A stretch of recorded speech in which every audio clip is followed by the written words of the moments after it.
I might have done something crazy. I haven't decided yet. All I know is I'm barely happy I did it. I was looking at Kiesel's website and I was looking at the models and I was looking at how I could make one look very 80s like. And then it hit me, well, wait a minute, what do I like? Well, I like my SG and my Mira. I like mahogany guitars. I like thinner guitars, telly style guitars.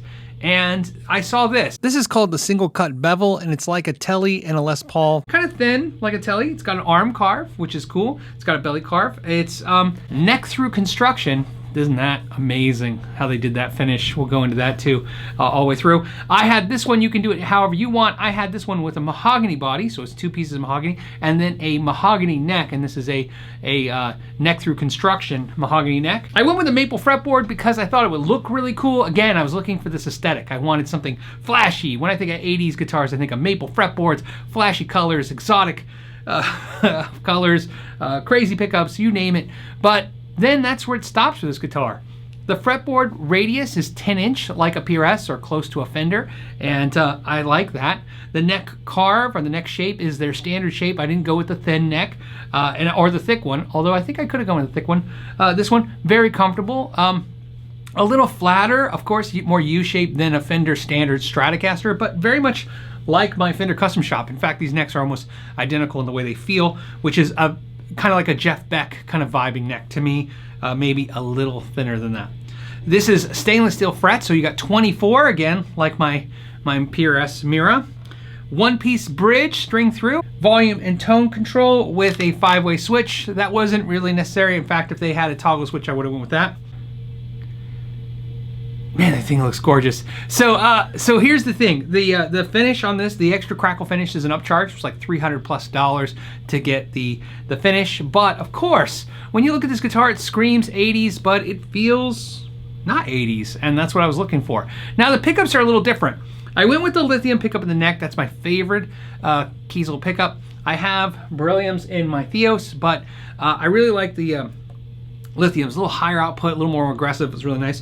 The bridge is a pickup called the M12 SD. This is a pickup that was used by Frank Zappa back when it was a 22 pole piece. So remember when they used to do a pole piece each side of the string, and Jason Becker used it and Marty Friedman used it. It's currently this version, the 12, this is the M12, which means it has 12 pole pieces, is in the Jason Becker Yin Yang guitar. It's a little bit higher output, a little bit more kick, which I really, really like.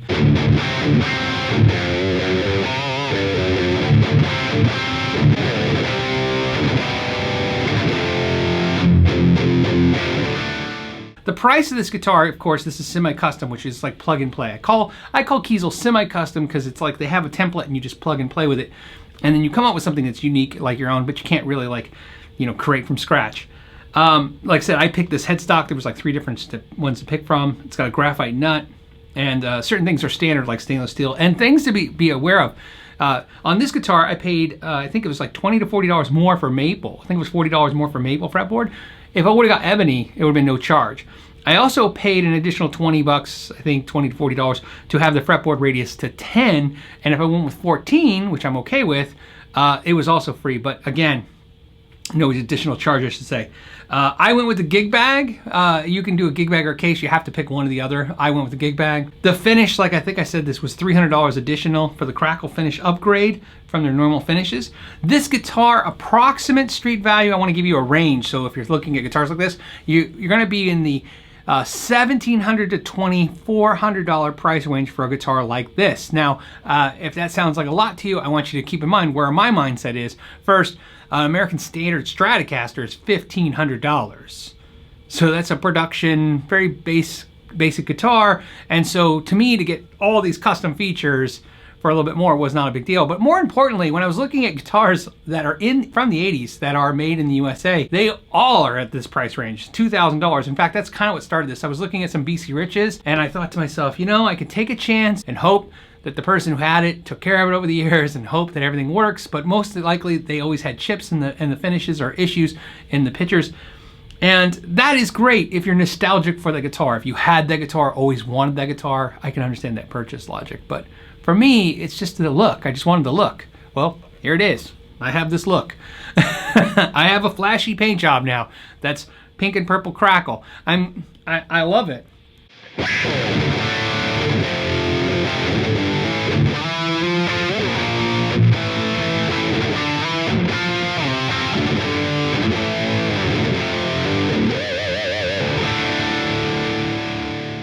So I mentioned that the bridge pickup is a little high output, a little bit of kick, and I want to show you, I'm running my Small Box 50s clean channel, and I'm running just a little bit of reverb in the effects loop, and I want to show you how the bridge pickup sounds, and it's not harsh at all. It's really nice. Very voiced, really, really nice.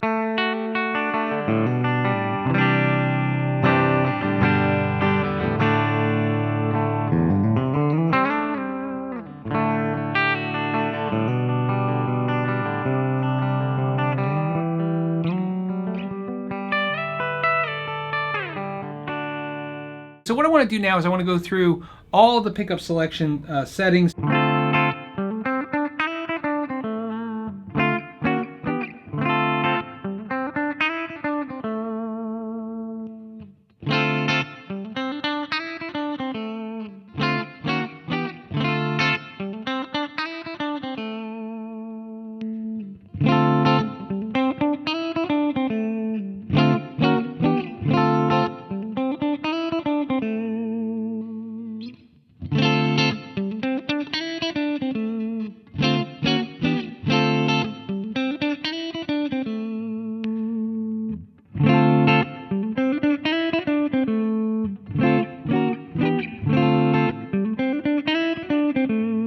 The pickups balanced really well. I was really, really impressed. I have to admit, I'm really in love with, of course, the rock sound for the bridge, the neck for the solo, but the middle for the cleans.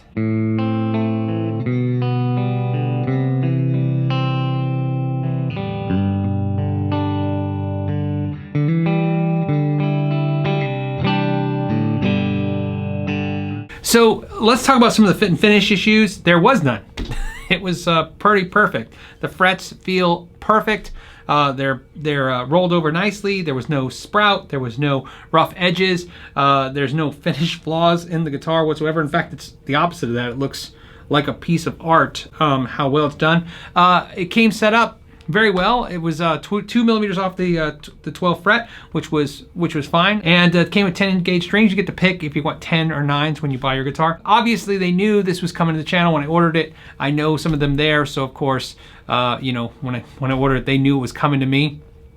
So I'd like to point that out. Obviously, if the guitar is fit and finished a little better, you have to take that into account. Like I said, they didn't say anything specific to me. They didn't say, okay, we're gonna make sure it's extra special for you.